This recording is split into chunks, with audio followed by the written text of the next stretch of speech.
Jetez l'ancre en voyage vous est présenté par Boisvert Kia, parce que vous ne serez pas toujours sur l'eau. Pensez Boisvert Kia. Par Navigloo, l'ultime protection hivernale. Et par Marina Lennox, là où la qualité rencontre le plaisir de naviguer.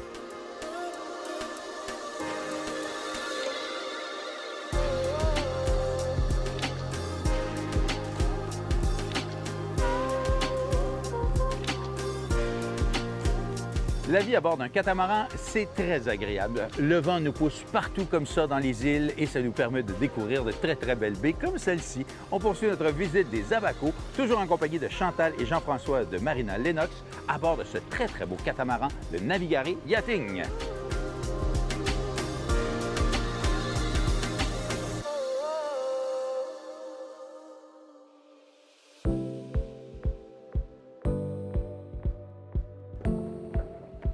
On est prête pour le bailan?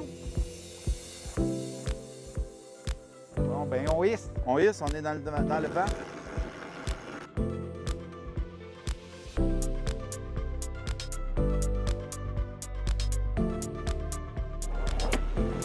Parfait, c'est ça qu'il fallait que ça fasse.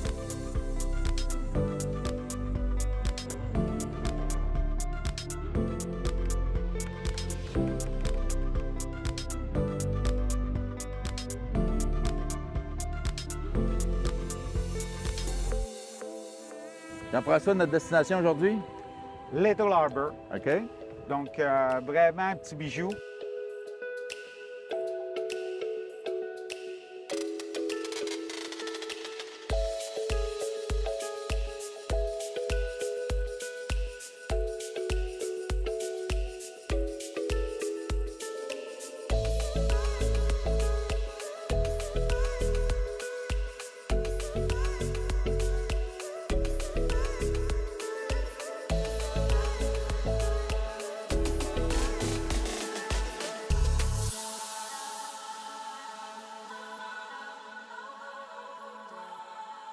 Pour faire des belles émissions, ça prend des belles images, puis ça prend aussi le doigté du montage, Jean Ladouceur.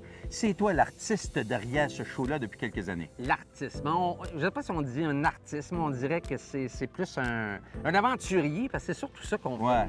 On part à l'aventure, puis on essaie de composer avec tout ça. C'est pas tout le temps facile, hein? C'est pas tout le temps facile, mais sincèrement, tu sais, il y a bien du monde pour qui... En tout cas, il y a bien du monde qui nous envie, oui, qui prendrait nos places. Oui. Comme je dis souvent, oui, c'est pas facile, on traîne du stock, on profite pas. Regarde, on vient tout juste d'aller dans une plage, ouais. Puis je disais à Véronique, ta conjointe, c'est quand même capoté. Là. On a une des plus belles plages que j'ai vues de ma vie. Ouais. Je peux même pas en profiter. Mais non. Pour partir au bateau, on a des entrevues à faire. Ouais. Fait que oui, on voit des choses en vitesse lumière, là, mais c'est ça la beauté. On voit beaucoup de choses en peu de temps, en fait. Tu as embarqué dans l'aventure avec moi il y a une couple d'années. Tu n'avais jamais vraiment fait de bateau? Aïe, non.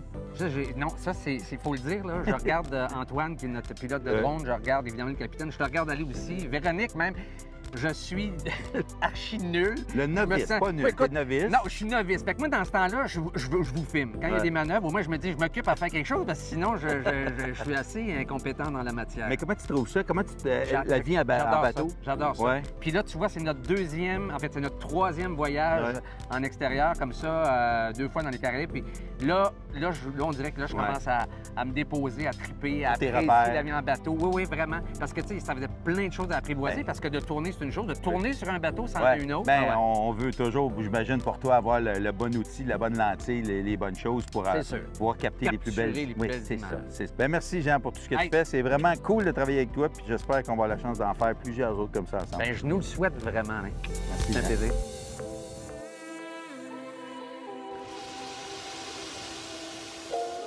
Les plaisanciers qui ont déjà navigué dans les Abacos connaissent Little Harbor, un petit village pittoresque situé sur l'île d'Abaco. Célèbre pour sa beauté naturelle et son ambiance décontractée, Little Harbor est un lieu isolé et tranquille qui attire les amoureux de la nature, les artistes et bien sûr les plaisanciers en quête de calme, loin des sentiers battus. Little Harbor est entouré d'une baie protégée d'eau turquoise et cristalline. Les paysages sont dominés par des falaises rocheuses, des plages de sable blanc et une végétation luxuriante. On retrouve ici le célèbre Pete's Pub and Gallery, un pub en plein air, mais aussi une galerie d'art fondée par le sculpteur et artiste Randolph Johnston, et aujourd'hui dirigée par son fils Pete. L'endroit est connu pour son ambiance décontractée, sa cuisine locale et sa galerie d'art abritant des sculptures en bronze uniques.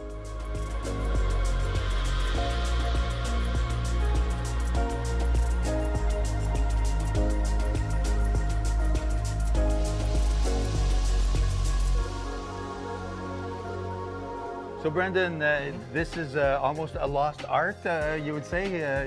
You're one of the few people that still do this. Actually, yeah.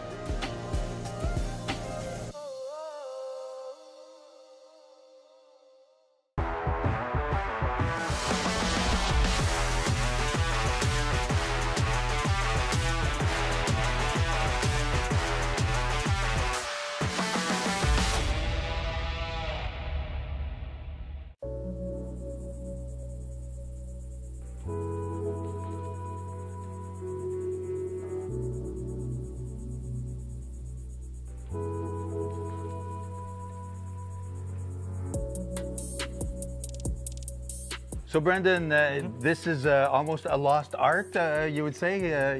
You're one of the few people that still do this. Actually, yeah, actually we're trying to preserve now what would be something that is very rare and something that is very indulgent, that nothing that has been done for centuries actually. Really? What exactly is the process?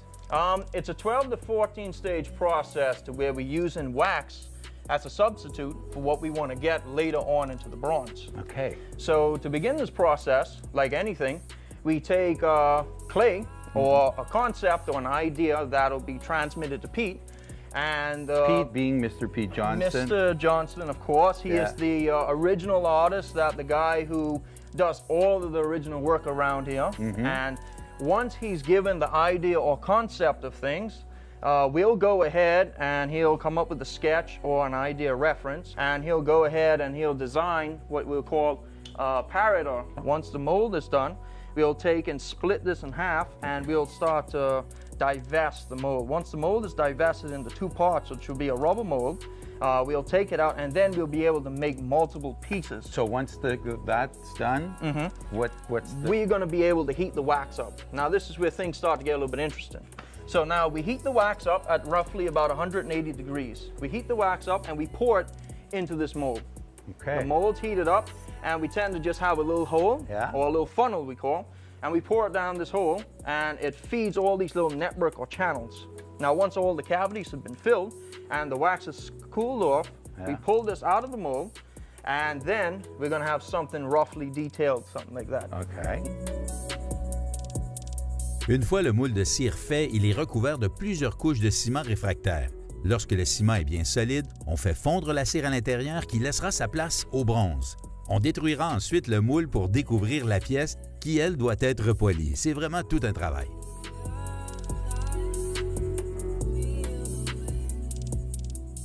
How long did that take you to make? That's actually like a 7-piece set. Okay. So we had to cut it up, I had to weld everything back together. I would say about 6 months. Really? 6 months.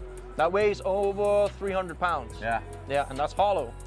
The only thing solid on that is the fins. Seriously, it's one of the coolest places I've seen in my life. It's so, it's art. It's art at its best. I think so, yeah. Well, thanks for the visit. Absolutely. Appreciate that. Thank you. Thank you. All right.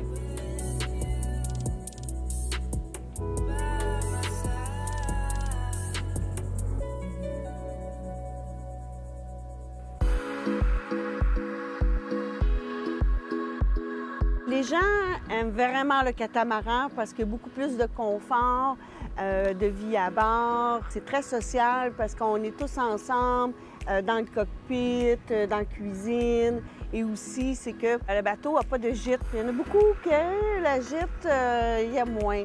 Fin des années 90, les gens qui faisaient des grands voyages, c'était environ 7 monocoques versus 3 catamarans. 25 ans plus tard, aujourd'hui, on est plutôt le contraire. On est rendu à 7 catamarans puis 3 monocoques sur 10 pour le grand voyage. Quand je faisais mes traversées hauturières, moi, dans mon monocoque, dans mon cockpit, j'étais attachée avec un harnais. Je veux dire, c'était vraiment, tu sais, limite. Puis là, j'envoyais des petits textos sur le téléphone satellite d'un copain qui avait un catamaran. Je dis « Ah, moi, je sirote un verre de vin, j'écoute la TV. » Tu sais, Grosse différence de confort pour les chiffres de nuit. Un kata de 40 pieds, c'est environ le même volume qu'un monocoque de 47 pieds. Donc, il ne faut pas comparer d'un kata 40 à un monocoque 40. Non, 40 versus un monocoque 47. Fait que c'est pas plus cher pour avoir un catamaran. Ça fait 20 ans qu'on fait du charter. On a commencé lors de notre tour du monde en voilier en 2003. On recevait un couple à la fois sur notre petit bateau de 36 pieds. Pour la protection hivernale de votre embarcation, Naviglo est la solution. Un abri bateau 100% éco-responsable, 5 fois plus économique qu'un emballage thermo-rétractable et conçu au Québec. Pour une solution éco-responsable, faites confiance à Naviglo par Tempo.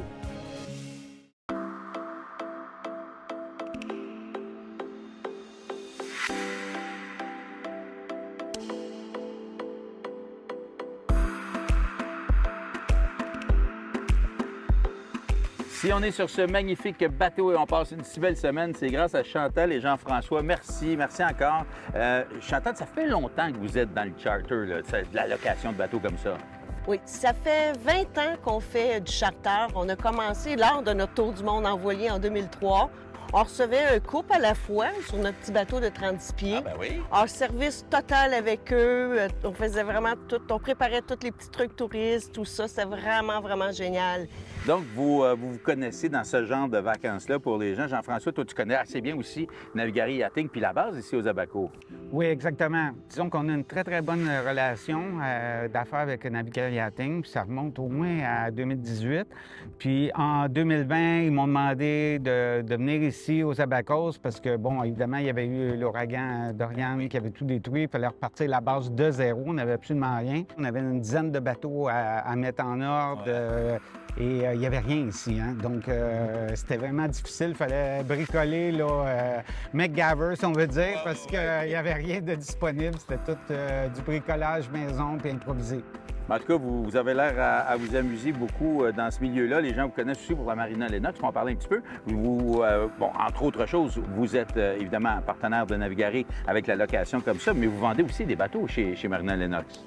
Oui, on a toute une gamme de bateaux. Donc, on est dealer Yamaha, dealer Highfield, les voiliers Dufour, les catamarans Fontaine-Pajot, naturellement, tout ce qui est catamaran, toutes les marques avec Navigari Yachting. Ensuite de ça, on a les Ranger Turk dans le bateau moteur. On a le Cutwater, puis le petit dernier, c'est une nouvelle ligne qui vient juste de sortir. Les Solara. Les Solara, voilà. Dernière question, comment vous avez trouvé ça, une semaine de tournage? Super. On recommence. Super relax. On t'a stressé un peu, Jean-François? Pas du tout. Parce que les gens pensent qu'on est en vacances, mais c'est pas tout à fait le cas. Vous avez remarqué qu'on travaille quand même un peu. Oui, vous êtes vraiment des professionnels. Tout se déroulait très bien, sans effort. C'était vraiment naturel. Merci beaucoup de votre professionnel. Bien, merci à vous autres, parce qu'on change des fois d'horaire en deux minutes, puis on change les plans. En tout cas, vous avez été très accommodants. Vous avez toujours réussi à nous faire sentir très confortables et surtout très en sécurité. Ça, c'est important, par exemple.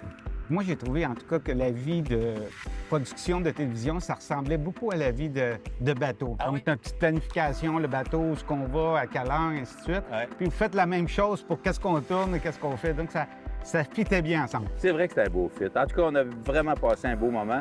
Puis je pense qu'on va faire triper les gens aussi à la maison. J'espère qu'ils vont venir visiter les Abacos. Merci encore.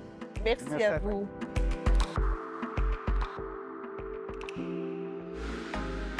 Ce qui me fait revenir aux Bahamas, c'est ça. Des eaux incroyablement claires avec des teintes de bleu et de turquoise qui varient selon la profondeur et la lumière du soleil. C'est cette transparence qui permet une excellente visibilité sous-marine, ce qui en fait un lieu parfait pour observer la vie marine, donc faire de la plongée en apnée. La plupart des loueurs de catamarans fournissent l'équipement. Moi, je vous suggère d'apporter au moins votre masque et tuba. La température de l'eau est généralement chaude tout au long de l'année. Ça varie entre 24 Celsius en hiver et 30 Celsius en été. Ça rend donc le snorkeling confortable, même sans combinaison. La plupart des sites de snorkeling dans les Abacos se trouvent dans des zones protégées avec peu de courant, ce qui en fait un endroit sûr pour les plongeurs de tout niveau, y compris les familles avec enfants. On n'a vraiment pas besoin d'un permis de capitaine ou de voile ou de bateau pour prendre un bateau chez nous.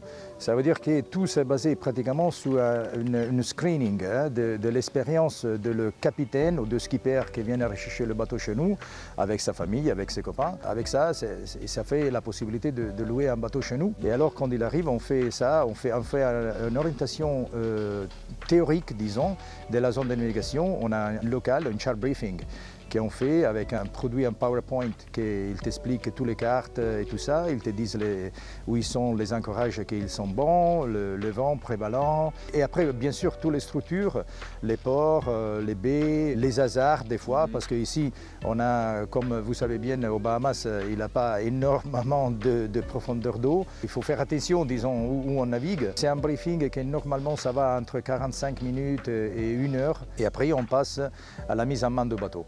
Et on explique tout le bateau, de la côté équipement, la côté voile, la côté électronique. On fait la mise en main le plus détaillée possible. Par contre, après, on a des capitaines, des équipages qui travaillent constamment avec nous et qu'ils peuvent aussi aller avec le bateau. Les capitaines, ils sont tous des personnes locales. Ils sont nés ici, ils sont normalement fils de pêcheurs ou pêcheurs eux-mêmes. Ils ont la capacité de connaître des endroits spectaculaires. Moi-même aussi, quand je suis allé la première fois à naviguer ici, il y a pas mal d'années, j'ai pris un ami capitaine ici et on s'est vraiment rigolé. So then it's simply a matter of cranking the cable like this. 425 times, takes about 10 minutes. Découvrez l'excellence de la navigation avec les bateaux à moteur de la Marina Lennox. Les Ranger Tugs, Cutwater, Solara et pneumatiques Highfield sont robustes et tous équipés. Profitez ainsi de chaque moment sur l'eau. Marina Lennox, là où la qualité rencontre le plaisir de naviguer. Depuis 15 ans, la Marina Lennox est votre spécialiste des voiliers et catamarans. Premier achat ou projet de retraite, nous offrons conseils et soutien. Explorez aussi nos options d'achat-location en charter. Marina Lennox, là où la qualité rencontre le plaisir de naviguer.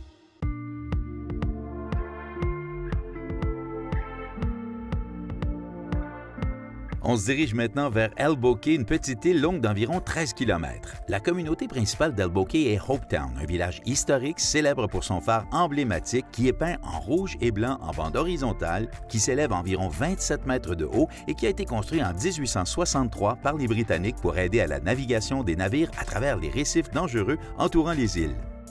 That's the mechanism that you're going to see today.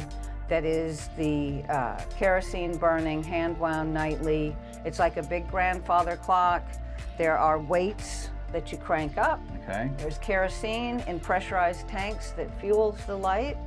And yeah, we'll go and look at that. And that's the only one of its kind? It's the only one of its kind because, so in the 1980s when satellites went up in space and the Global Positioning System, GPS, was invented, governments around the world said, oh, yay, we can save all this money on our budget and automate lighthouses. When they came here to Hopetown, the community said, wait, please, we don't want you to automate our light. And the government said, okay. I mean, the ships use it.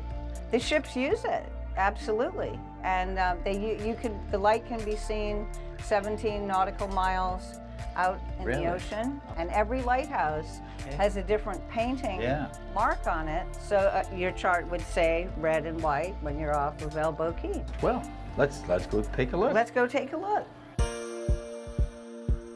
What we're looking at here is our beautiful mechanism. These tanks below have air in them, and these tanks above have kerosene. So these tanks are pressurized air that push the kerosene up the copper tubes to fuel the light. Okay. These are the weights here and the cable. So what happens is the keeper, he cranks these weights up. Once the weights are up and they start doing this slow drop, that's what turns the mechanism. So then it's simply a matter of cranking the cable like this, 425 times. Wow. Takes about 10 minutes, and I'm not going to do it because that's not my job. So it brings the weights It up, brings those weights I showed you right up to the bottom here. and then they start coming down. Well, as when he turns the burner on, and as this starts to spin on this mercury base, inside here is a bunch of mercury. And so as that starts to spin, the light's burning, the light goes out through the Fresnel lens, then the weights are going down like a giant grandfather clock. And when 2 hours later, they'll be at the bottom, he's got to crank it again. As human beings, we have a special connection to fire. Yeah. Fire is one of the 5 elements. Yep. Earth, water, air. Fire Yep. is magical, it's hypnotic, and it's alive. It's been a very interesting visit, Deb. Thank you so much. We hope that our viewers get a chance to see this beautiful lighthouse. And every island you stop, you meet great people. Thank you. Thank you, Deb.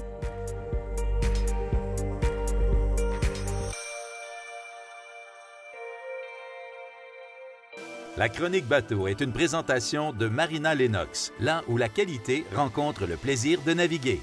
Cette semaine, on parle de bateau Solara. Jean-François, je ne connais pas cette marque-là et peut-être que nos téléspectateurs ne la connaissent pas, alors tu vas nous en parler. Oui, bien c'est normal parce que c'est une marque relativement jeune, mais c'est le même manufacturier qui fabrique les Ranger Tug. Et le Solara, bien, en fait, c'est un bateau qui ont voulu faire un bateau vraiment plus performant pour la sortie de tous les jours, on peut dire un day boat. Ah oui? Et donc, pour les plaisirs nautiques, la pêche, ainsi de suite, avoir beaucoup de monde à bord. Donc, c'est vraiment un bateau fait pour ça. Donc, un bateau de journée, qu'est-ce qui fait en sorte qu'il est confortable comme ça?